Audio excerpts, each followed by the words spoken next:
আজকে গাড়িতে ওঠার পরে আব্দুল্লাহ আমার ড্রাইভার আমাকে একটা নিউজ দিচ্ছিল। ফেসবুকে একটা ভিডিও খুব ভাইরাল হয়েছে। উত্তরা ৭ নম্বর সেক্টরে হাঁটতে গিয়ে কিছু চাঁদাবাজ একটা হাজব্যান্ড ওয়াইফের উপর হামলা চালিয়েছে। হাজব্যান্ডটাকে বেশি আঘাত করেছে, সেখানে ওয়াইফটা প্রোটেস্ট করেছে, দেন হাজব্যান্ডটা সেভ হয়েছে।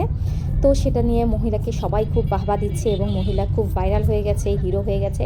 বাট বাসায় আসার পরে কিছু ব্লগারদের ব্লগিং মানে দেখতে গিয়ে, এমনকি সরল ভাইয়ের একটা ভিডিও দেখে আমি পুরো অবাক যে ওই মহিলা আসলে ওনার ওয়াইফ ছিলেন না।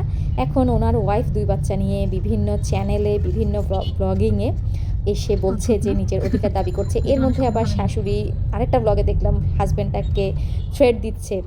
মানে এই ফেসবুকের দুনিয়া আসলে কোনো কিছু গোপন রাখাই যাবে না, কারণ কোনো না কোনো চোখ, মানুষের চোখ, ক্যামেরার চোখ, আল্লাহ তো দেখছেনই, সব কিছুই নজর রাখছে।